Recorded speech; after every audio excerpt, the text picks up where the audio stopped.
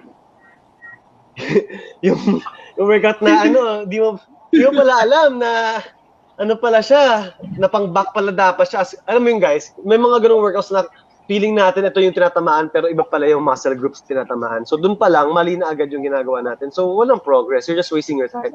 Plus, lalo na ito number 1 to sa akin dati. I'm doing a lot of crunches.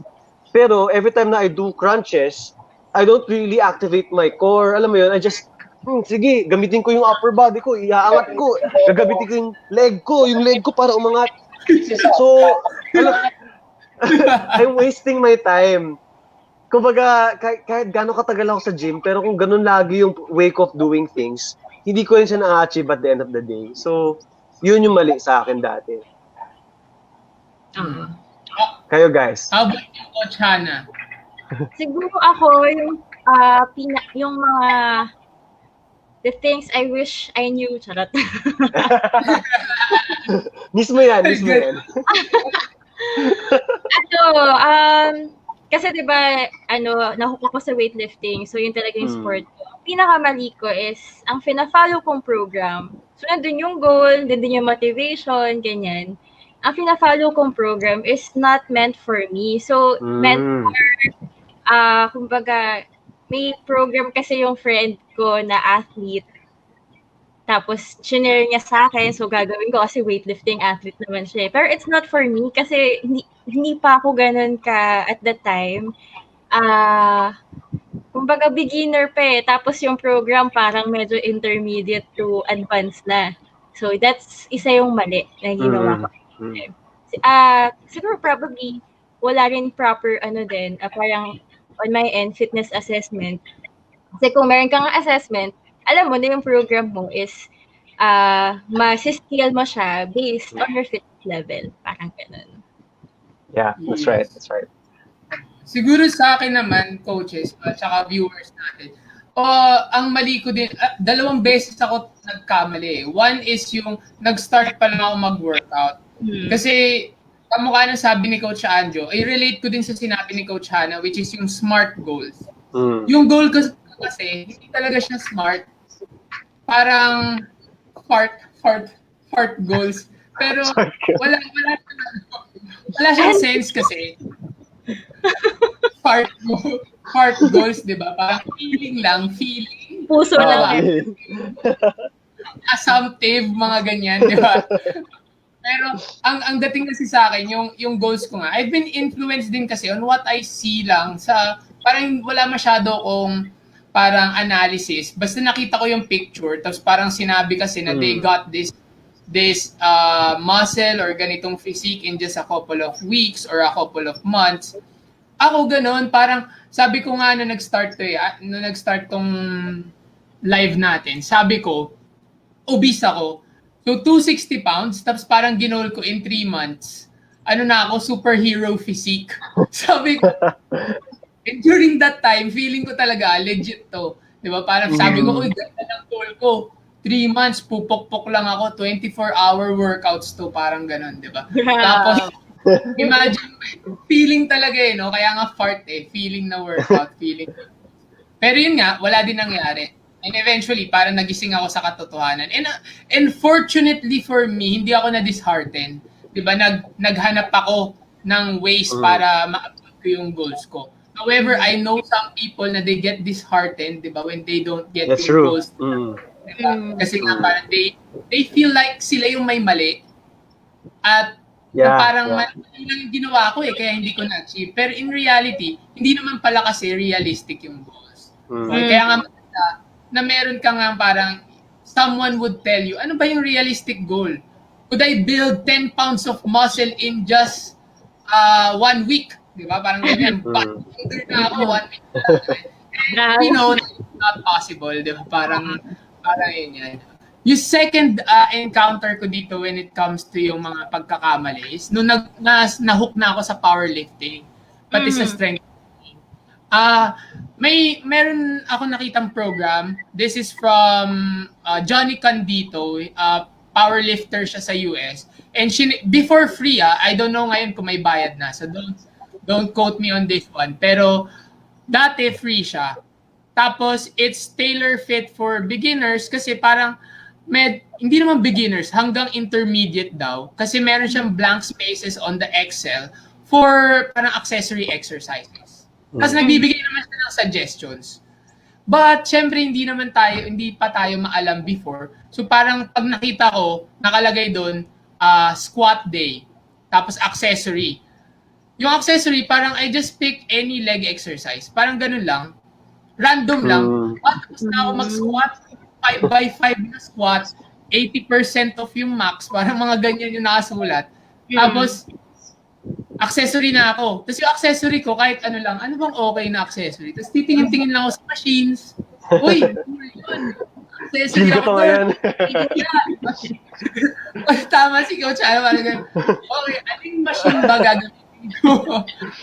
Or di ba, baka bumunot pa ako ng papel or something. Pero, yun, malabo, di ba? Pero eventually, na-stop yung progress ko. Parang nakuha ko yung goal ko. And lumayo yung goal ko kasi realistic naman siya. Pero na-frustrate na ako kasi I can't get past a certain number dun sa weight. Kasi nga, yun nga ang labo din ng accessory ko. It's not tailor fit para sa akin. It's just random picking ng machines. Kaya nga I ended up parang sacrificing or not improving yung weakest link. So siguro yun yung isa. Diba? And kamukha na, siguro we can move on dun sa topic na exercise selection. Kayo ba, coaches, paano ba kayo pumipili ng exercise? Or paano ba kayo pumipili, let's say, ng program na gagawin? Diba? Okay. Sige. Ako siguro personally kasi, I do bodybuilding at calisthenics. So, magkaibang discipline siya. Iba rin yung goals when it comes to just doing calisthenics. Iba din yung goals pag nagba-bodybuilding naman ako. So, it really depends on my specific goal at that time. For example, if I'm going to compete on a certain month, hindi muna ako magka-calisthenics masyado kasi more of high intensity ang calisthenics and body weight lang kasing resistance mo. So, hindi rin ganun ka magkakaroon ng muscle hypertrophy sa body weight resistance lang as compared to lifting weights talaga. So, pagdating sa competition, at least sa preparation sa isang bodybuilding competition, doon na ako nag-start magbuhat ulit ng weights. Kasi doon ko nakukuha yung muscle hypertrophy that I need in order for the muscles to grow faster as compared to just using my body weight for my weight resistance. So, yun. Kaya ako nag-change ng specific workouts kapag ganun yung goals ko. So, goal specific din kasi, no? Goal specific, goal specific. Ganun siya. So, don't get us wrong, guys, ha? Baka meron dito nagka-calisthenics. You could progress sa calisthenics. Yes, oo naman. However, it's easier. Kasi remember, if it's calisthenics, tapos you put weights sa, let's say, push-up, tapos naglagay ka ng weights, then it's no longer it's loaded calisthenics na din. So, for purists out there, baka sabihin, hindi na calisthenics yun. Well, pwede nga, kasi it's not body weight. Diba? It's just exercise na Pero, again, guys, syempre, at some point, siguro what Coach Andrew is saying din kasi, when you get lighter, then the exercise also gets easier when it comes to body weight training. Kaya nga, unlike loaded training na ginagawa ni Coach Andrew for yung weights, diba? It doesn't matter if you get lighter kasi you just increase the weight dun sa bar, then you're still progressing. So, parang ganun. Ako naman siguro, suggestion, eto kasi lagi din to tinatanong ng client sa calisthenics. Sabi ko nga parang effective naman siya Effective siya. However, yun nga, it's harder to progress compared to weight. Medyo matagal. 1 pound plates, dagdagan mo lang, it's easy. Compared sa calisthenics, you have to, let's say, hindi ka pa maka-move dun sa next level ng exercise progression. Then you have to focus on negatives, and other stuff, diba, to progress. Unlike yung sa time constraint din. Kasi meron kang pinaghahandaan na certain month Yes. Kaya ako nag-switch to pero tama ka. You can still build muscle with weight calisthenics. Actually, yan din yung life goals ko ngayon since I'm focusing on calisthenics. How can I really do that to myself? Like really have a good physique with purely calisthenics. So I'm still doing that along the way. Pero since I am competing and I have a certain month that I need to prepare, preparation kasi yan, even my diet is counted, everything.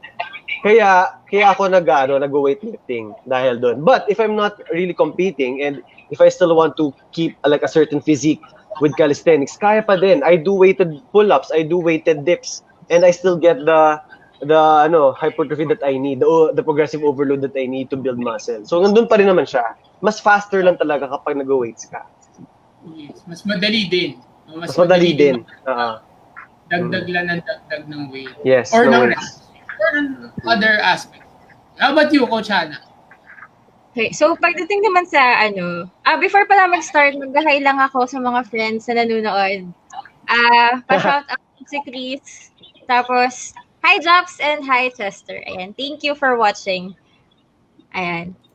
Okay, so pagdating naman sa exercise selection, siguro yun nga, number 1 is your goal. For example, yung current clients ko ngayon, mostly gusto nila mag-build ng muscles.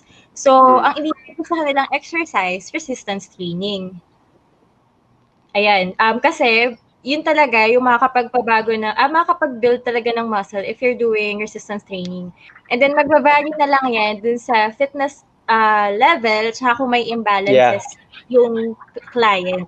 So, for example, one of my clients, sobrang layo nung, kumbaga yung leg strength, mas mahina yung isa, sobrang hina nung isa compared sa isa. So, pag nagsusquat siya, may shifting nung hip, nagko-compensate yung upper leg. So, ginawa ko, unilateral exercises muna talaga siya.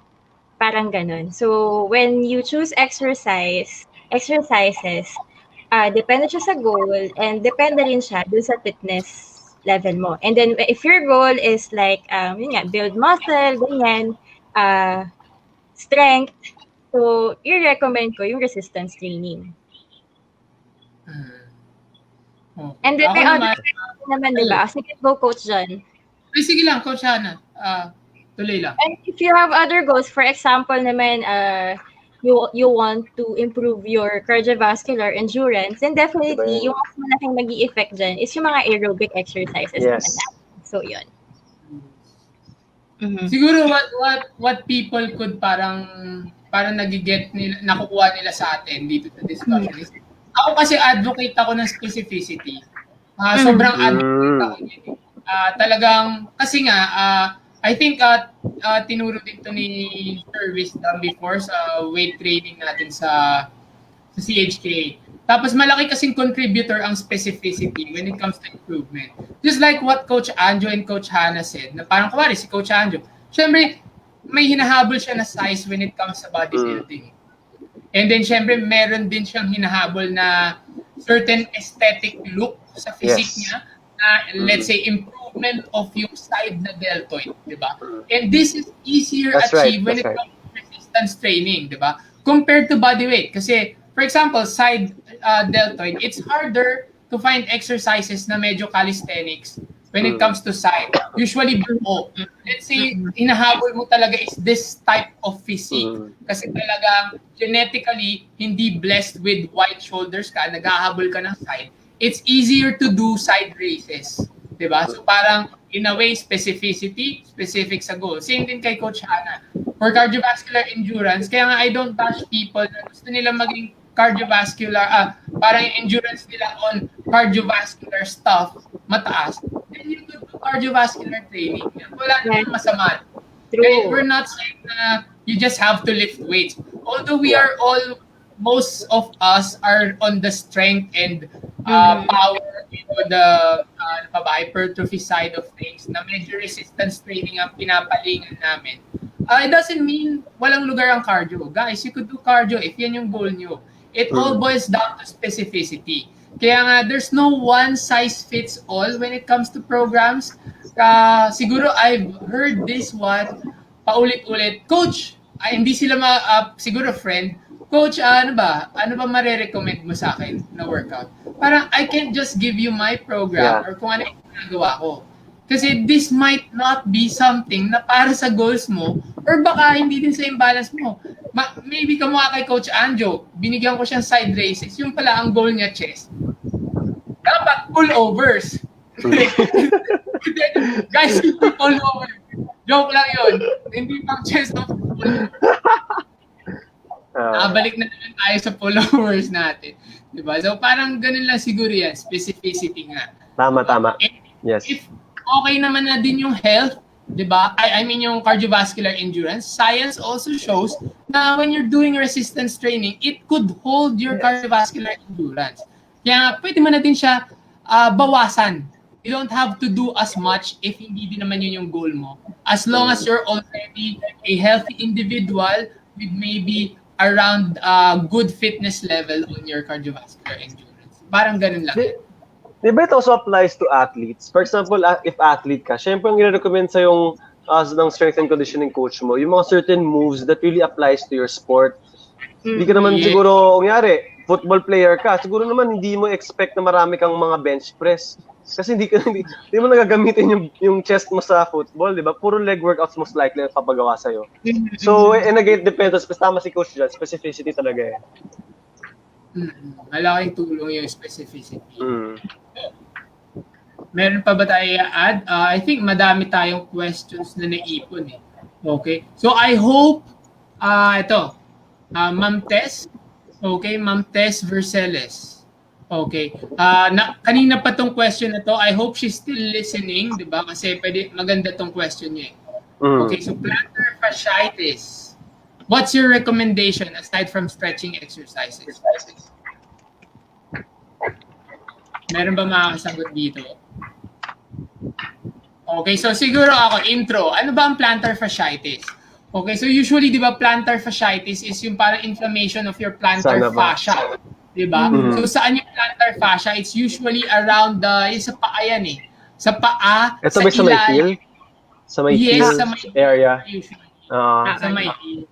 Diba? And I've had a client na meron din ganito before, plantar fasciitis. And she's a nurse. Tapos nagpa-check up din siya. I'm not saying na this is the cause for everyone. Baka kasi ano nila eh, mali. Pero usually it gets irritated because of yun nga, yung putting weight so much dun sa heel. One contributor could be weight. Yes. But one contributor could be weight. So, you could look into that if you're on the heavier side, di ba? You might want to lose a little bit of weight para matulungan yung plantar fascia mo, di ba? In holding your weight. Kasi remember, your plantar fascia, hinuhold niya din yung weight mo, especially when you're walking and standing up, etc., etc. Kaya nga, kung hindi niya kayang i-hold or i-support yung weight, that could irritate the plantar fascia. Kaya nagkakaroon din ng plantar fasciitis. Another thing is, maybe hindi ganun kalakas yung muscles around the plantar fascia, kaya nga it couldn't support din yung weight. Kaya nga, ano yan eh, no one size fits all. Parang you could also increase yung strength mo, okay, and strength mo dito sa pagdating sa ano, para it helps din with the plantar fascia. So it's not just yung stretching, di ba? Pwedeng weight loss to, but I would highly recommend na avoid muna vertical loading, di ba? Kasi definitely the plantar fascia gets irritated if you're loading it ng paulit-ulit, di ba? So exercises na controlled loading sa legs, if you're trying to improve yung legs mo, leg strength mo, di ba? Maybe you could do loading na hindi nakatayo. Diba? Yung mga squats na nakatayo, wag muna yan. Diba? You could do other exercises muna. That's why machine exercises are also good to avoid yung loading ng ganun. So how about you, coaches? Halos na-summarize mo na rin, Coach. Pero siguro ngayon, since walang access to machine exercises, maybe at home, she can make use of banded exercises just to strengthen the muscles around the particular area na weak. Sakaling yun yung weakness yung reason kaya may pain. Pero I think kailangan pa rin siyang ma-assess ng maayos. Ano pa yung parang reason behind it? Yes, that's true. Yeah, basically. Kasi doctors, no? Doctor's advice, maganda din dito, doctor's advice. Definitely. Hindi natin alam gaano kalala yung plantar fascia, di ba? Baka naman it's so inflamed na you can put weight on it, di ba? So, kailangan din yan ma-advise. And naalala ko before nung nag-therapy ako, meron akong parang similar problem, pero mild lang naman. And we did a lot of bands nga, tulad na sabi ni Coach Hana. Yun nga lang, we do not force sobra yung weight and slow ang progress para daan-daan, hindi ma-irritate yung plantar fascia. Okay, so yun lang din yun. Hanap pa tayo ng questions. I think ang dami natin dito, guys, eh. Nalampasan na natin, eh. Oh, eto. Malaki ba importance ng stretch before workout? Okay, sino gusto mag-start dito? Meron bang hindi nag-stretching dito or ayaw sa stretching? Ako, favorite ko stretching kahit yun lang gawin ko. So, ano to? Before. Okay, so let's focus on the before. Before. Ano Okay. ba yung importance ng stretch before?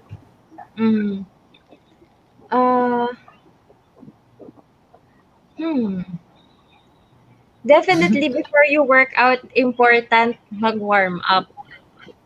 So, This is true. definitely before you work out, talagang kailangan mo mag-warm up. In terms of stretching, parang may studies kasi na hindi naman siya nakikitaan ata ng kumbaga, kasi di ba sinasabi pag nag-stretching ka is less likely hindi Less ka injury mag- daw. Pero parang may studies na hindi sila masyadong related. Tama ba ako? I think na-discuss din to sa ni Sir Wisdom. Shoutout pala sa kanya.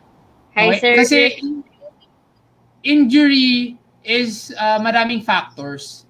Hindi lang naman, di ba, may mga form breakdown, etc. And yun nga, hindi naman ako na-injure before, pero I failed sa lift ko because kulang sa focus. Di ba? So, hindi din kasi parang, kaya hindi siya ma-determine. And again, guys, kung may kaaway kayo sa gym, baka batuin kayo ng plates. So, injured din kayo niyan, di ba? It's not stretching that would, Pero, tama din yung sabi ni Coach Hana eh. Warm-up is important. Stretching, well, if you like to stretch, siguro, I've read a study kasi na if you hold a certain stretch position for 30 seconds, it affects strength.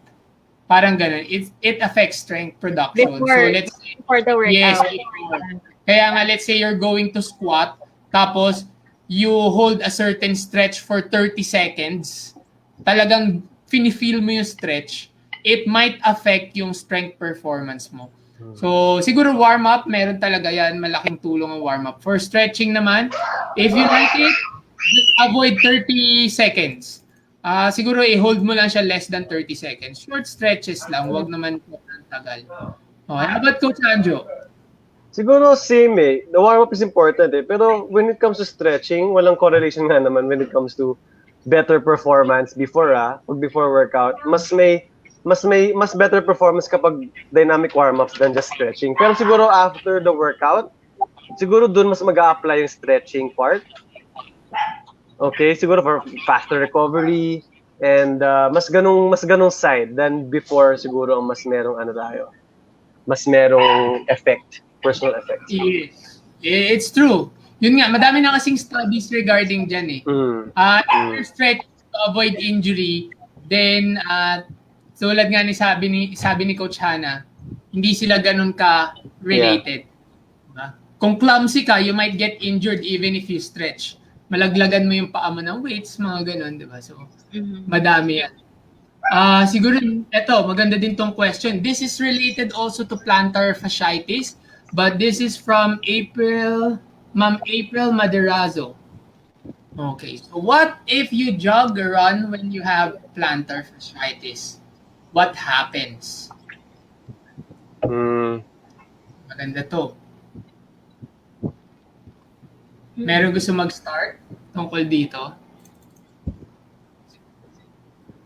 Parang you're just adding more resistance to it. Then definitely it will be worse.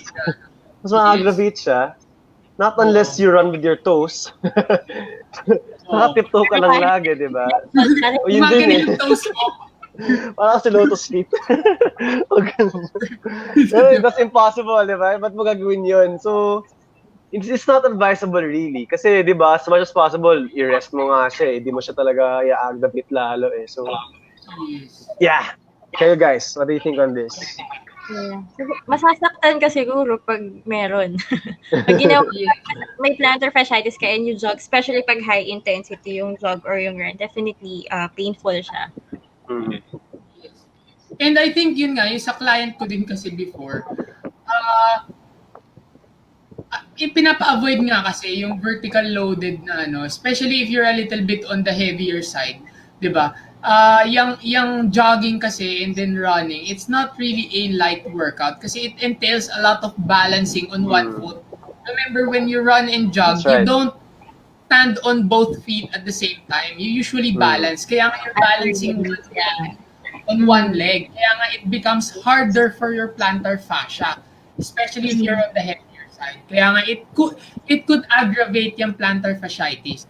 Kaya nga maybe if you really like to do yung to work out yung legs mo, maybe you could do leg extensions muna hanggang gumaling yung plantar fasciitis, or maybe if you're really dead set on doing pushing movements, maybe you could leg press na mas magaan na weight compared to yung body weight mo. Diba? Maybe you could just put 10 pounds na leg press. It could help, diba, slowly recover from plantar fasciitis. Pero again, consult your doctor and physician. Baka kasi sobrang lala na pala, and even leg presses you should be avoiding.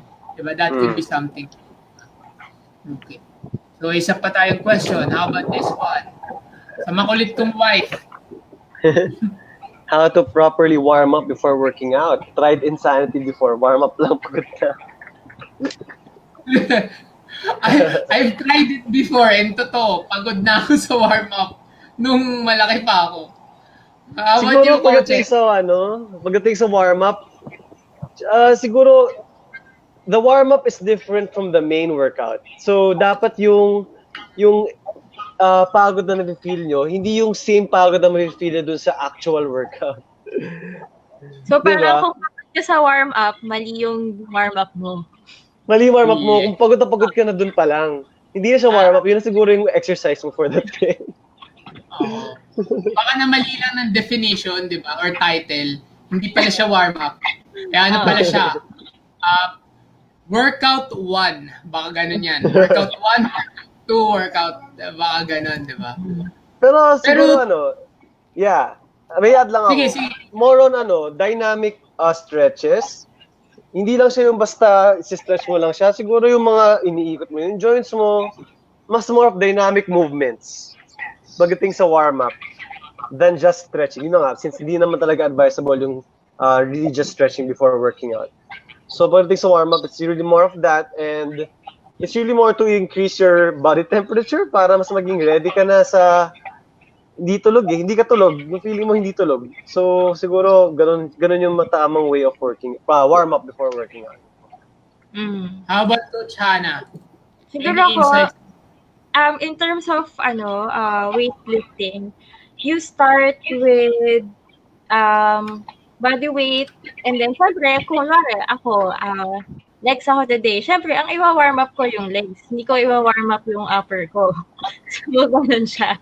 Kung ano yung workout mo, so yung body part, yun yung iwa-warm up. And then usually, you start muna ako with mobility, and body weight exercises para ma-activate yung muscles na ginagamit ko for that workout. For example, sa squats, na-activate ko talaga yung glutes ko, yung hamstrings. So, yun yung mga kumbaga body weight exercises na gagawin ko. And then, magpa-proceed na ako sa parang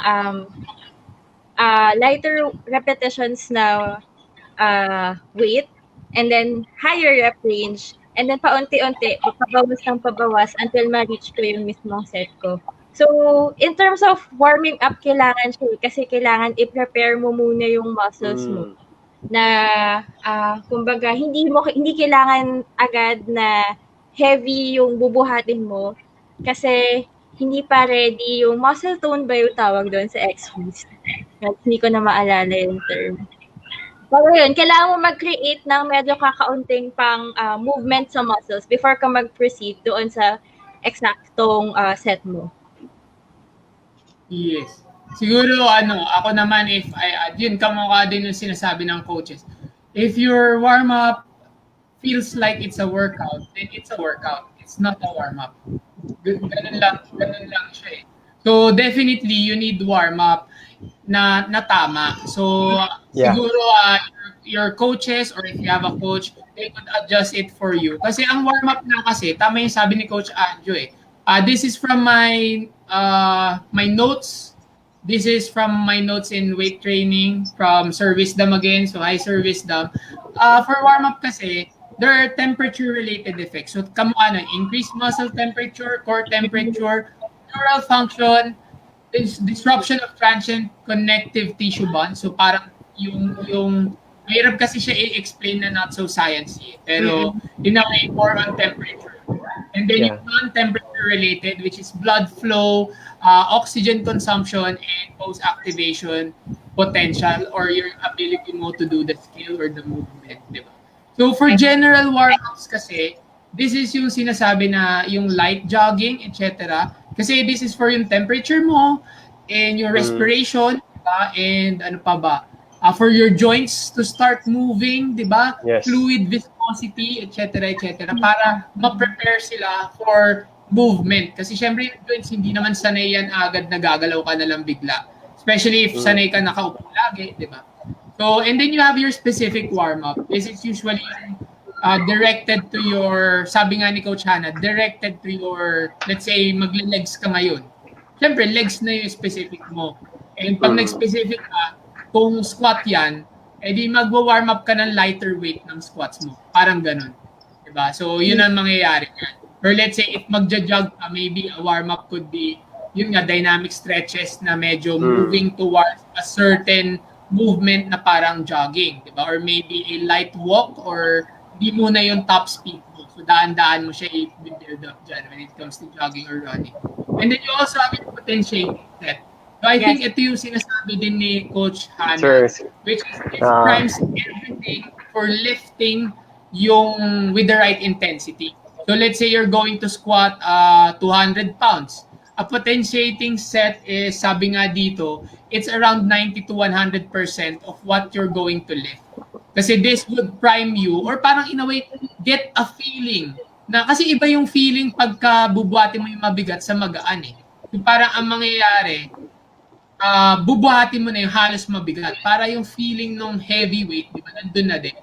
Para it primes your nervous system. Kamukha na parang sabi nga ni Coach Hannah, ay kung muscle tone ba yung tawag. Pero in a way, this is yung sa function sa muscles mo. So it's a good way to parang isipin yung warm-up natin. So there's more specific stuff when it comes to warm-up, kung paano siya ipagsasama-sama. Pero siguro, medyo masyado na tong detail to be discussed on next video. Okay, so for coaches na to. Shoutout pa na kay Ate Che. She's watching now. Ate Che. Hi. Ayun. Yes. So ito naman. Ako daw ang nagtanong. Oo nga, no? Hindi, sa wife ko din to. Tama ba daw na dumiretso na lang sa workout? Okay, katabi ko siya ngayon. Mahilig siya dumiretso sa workout. Lagi ko nga sinasabi. Siya ang pinakamahirap kong client kasi from gym to bahay, dala-dala niya yung galit niya sa akin. Kasi hindi siya mahilig mag-workout eh. Pero kailangan kasi she understands the health benefits, etc. of working out. Pero pinipilit niya yung sarili niya. So, pwede ba daw dumiretso sa workout agad? No. Pwede ba, coach? That's the narinig mo yun? As much as possible, no. Hindi po eh. Di ba? Hindi pwede. Hindi pwede, guys. Baka yun nga, if hindi sanay yung muscle tone or hindi pa handa sa movement, baka mabanat masyado yung muscle or yun nga, in Pinoy terms, mabigla. Di ba? Ito common yun sa like sa mga mahilig sa squats for example, kung di mo na warm up yung hip flexors mo na maigi, hindi siya masyadong, yung sobrang stiff pa siya, tapos mag-heavy squats ka, parang, una mahirapan ka din at the end of the day, diba? Kasi sa medyo loose na siya to begin with, dun pa lang, malaking difference na agad yun eh. pagdating sa pagbubuhat na, sa proper workout na mismo. Tama. Ako din, especially How about squat. Sige. I mean, pag pinaprep ko din yung utak ko eh. So, sobrang helpful yung warm-up para ma-feel mo muna Yes. going to your set talaga. Ayun. May questions pa ba tayo? Siguro ganun din sa akin. Parang, kasi nga squat din yung basic ng powerlifting. So, I've tried squatting diretso na dun sa weight na bubuhatin mo. Medyo nakakatakot pag hindi mo pa na-feel yung nag-i-increase yung weight, di ba? Lalo na may target weight ka for this day. Bigla ka na lang pumasok. Parang it feels weird. Di ba? Yeah. Eto, last question. This is coming from me. Okay. If nagwa-warm up ka, pwede bang hindi mo siya seryosohin? Kasi warm up lang naman siya. Good question din yun. Diba? Warm up lang siya. So, pwede bang bara-bara ko lang siya gawin? Paspasan ko lang siya? Pag naging warm na ako, okay na ako. Ganun lang ba siya? Yung warm up naman kasi hindi lang siya basta uminit lang din yung katawan. It's the way you use your muscle groups. So, kung hindi tama yung pagkakagamit, edi ganun din. Parang pagdating sa workout, o parang sabihin mo binara-bara mo lang yung bicep curl. Parang same concept na rin with bara-bara sa warm-up na hindi mo talaga na-prime ng maayos yung body parts mo. Kasi dinaanan mo lang eh. Hindi talaga siya nag-hit the right way. Alam mo yun? Parang ganun. Oo, tama. Ako nire-recommend ko, seryosohin din talaga yung workout. Kasi doon mo mafe-feel Definitely. yung muscles na dapat mong gamitin. So, yun yung chance mo para ma-feel mong, nagpa-fire siya. Yes. Being confident ka sa workout mo na na-feel ko sa warm-up, nag-fire yung triceps ko. Siguro sa push-up ko, okay yung magiging performance ko. So, yun. And then, doon din mapapatuto dun sa, kumbaga, sa client or sa tao na yung mind-muscle connection. So, pag sa warm-up pa lang, yes. yung pag-transfer from your brain, pag-deliver mo kumbaga, sa central nervous system mo, makakatulong siya dun sa actual na workout mo.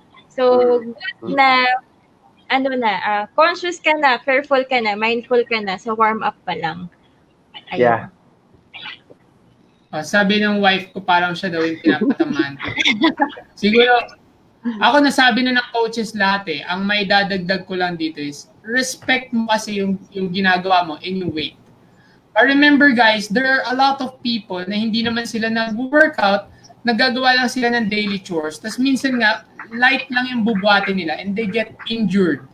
Diba? Kaya nga, respect yung weight, whether it's light or it's heavy, whether it's just yung specific warm-up mo na parang 10 pounds lang na squat, kasi nga, baka 500 pounds lang ini-squat mo, tapos meron ka warm-up na bar lang, dapat seryosohin mo siya. Kasi madami siyang benefits. You prime yung muscles, etc., etc. And if hindi mo siya seryosohin, you might get injured from yung ginagawa mo. Kasi even light weights can injure you. Hindi exception yan na parang dahil magaan lang, wala lang yan. Hindi ka may injured. Pwede ka may injured yan. Okay. So I think last na to. Last na question na to. Sige. Close na natin siya. So siguro masasabi ko dito, hindi talaga, may mga workouts na tailor fit talaga dapat. Diba? So based on your SMART goals, Coach Hannah to, sabi ni Coach Hannah, SMART goals, diba? Specificity, which we all agree. Diba? Yes. Sinabi din ni Coach Andrew yan, nag-switch siya into resistance training for bodybuilding, di ba? Kasi yun nga, marami tayong concepts na pinapasok and walang one size fits all. Nakita niyo naman kami, iba din ang aming exercise modalities, di ba? Pero we all adhere to certain concepts like progressive overload, specificity, we all have goals, and then we also have assessments. Di ba? So kayo, may shoutout pa ba kayo dyan? And siguro last note na lang din. Last note sa mga viewers natin, pagdating sa pag-workout, please understand the workout and just don't do it just because you saw it. Lalo na if you're just watching a lot of videos online na hindi nyo naman talaga alam how it's properly done. Let's say wala talaga siyang step-by-step kung paano gawin. Kasi maraming pwedeng masamang mangyari. Una-una, pwedeng hindi mo nagagawa ng tama yung form. So it ends up na you're just wasting your time because you're doing it the wrong way. Number 2, it can also lead to more injuries in the future. So, yun lang. Be mindful of your workout. Understand the workout. Understand the move. And do the move ng tamang form before actually just doing it. Okay. Yes, Coach Hannah. Agree sa sinabi nila, Coach. Same. So yun. Same na lahat. All right. In behalf of Coach Linus, di ba? So thank you sa lahat ng viewers and listeners, sa lahat na nagtanong. Again, dumadami na yung mga tanong natin. Don't hesitate, guys, to comment and voice out yung opinions nyo, di ba? This is a community.